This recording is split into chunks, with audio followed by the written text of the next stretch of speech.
Now, if I were in that crowd following, they didn't know it at the time, but where is Jesus headed? He's headed to Jerusalem. He's headed to the cross. He's headed to suffering, to trial, to difficulty, to death. I mean, there's a part of me that wants to reach out and be like, Bartimaeus, hold up, dude. You're about to have like the shortest calling of a disciple there is. Like, you're following a man that's just like days away from being crucified. There's a word for us in that. That following Jesus doesn't mean that everything's easy. Following Jesus doesn't mean that you will avoid a pandemic. Following Jesus doesn't mean that life is always fun and happy. Following Jesus means laying down your life wherever it will lead. And so we can say, yes, there's hardship in this world, but I am following Jesus, and what he wants is people who see while they're on the journey with him. Because it's not just this man, his eyes have been opened, and within a few weeks he's going to see the man that he's following crucified with those eyes.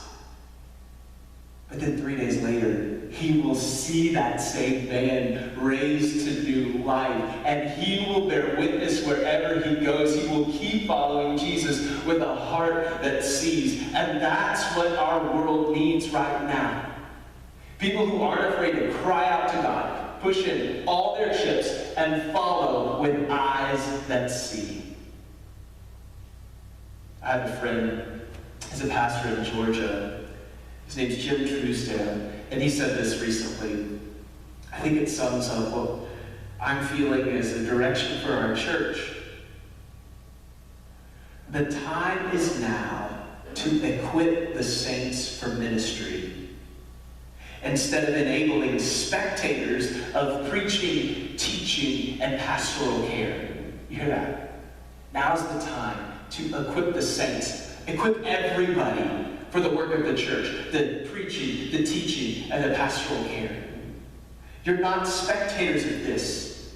You're enabled to do this right where you are. He goes on to say, if we think that this virus spreads easily, imagine the church scattered, discovering that the Spirit is close by and that all are called to preach, teach, and care. Now that's a contagion that will fill the earth with the glory of God. You've heard me say, friends, go out there, enter into the mission field. You're already there. If you're watching this, you're already there. Look around the room you're in. I know it might be kind of awkward if there's like a coworker and you've got in your earbuds. But look around the room you're in. That's the place for you to preach and teach and care. You're in the mission field already. You're following Jesus. Open the eyes of your heart to see.